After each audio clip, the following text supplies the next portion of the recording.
Okay, here's my solar setup and the charging setup. I've got some pulse width modulated chargers on one side, and then I've got some grid tie panels that I'm just trying an MPPT controller. I've got this one here, this Ueda one, that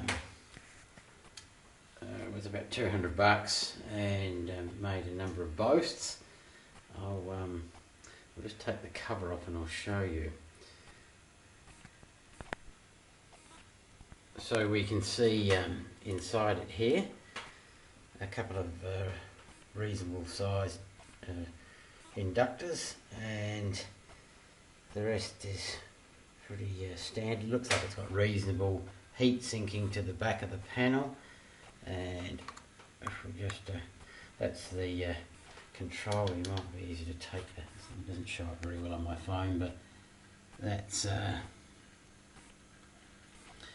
basically your panel.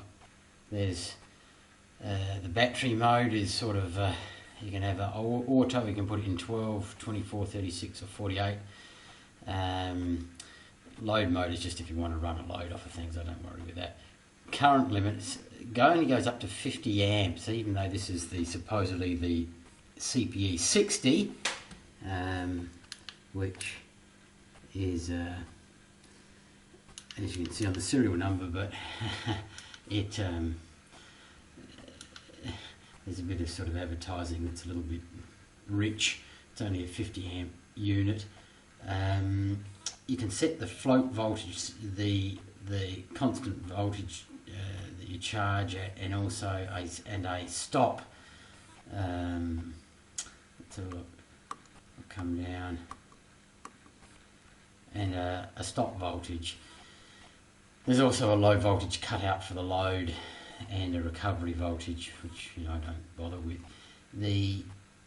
What you'll notice is, if we go back through the menu, the float voltage is 0.3 of a volt less than the constant charging voltage. So, and it always keeps 0.3.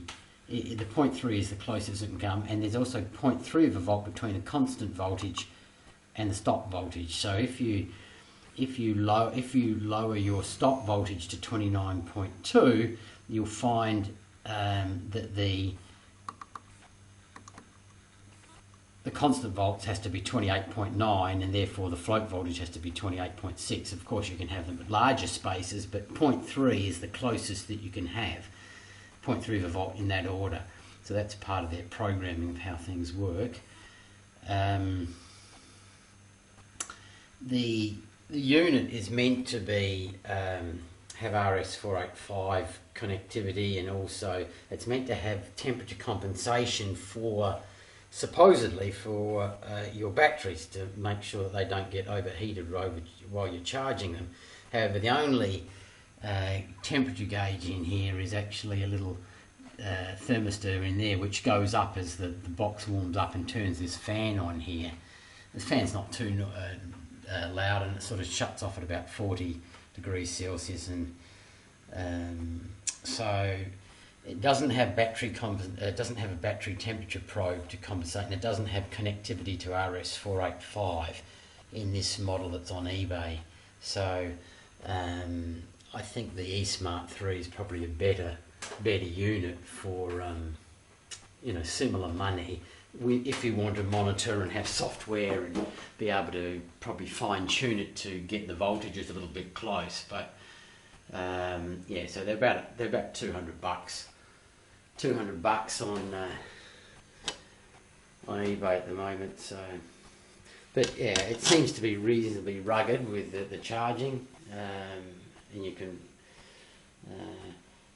But yeah, knowing what I do now, I guess if you want connectivity to a laptop, then this unit's probably not for you. This is just standalone, and sometimes annoying if you find out that the voltage on here is 25.7 when in fact it's 26. It's actually 26.1 if you put a multimeter on the battery. So you'll find that it's 0.34 of a volt off, which is a bit annoying, but anyway,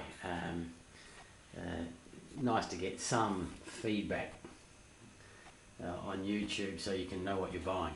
Okay, bye for now.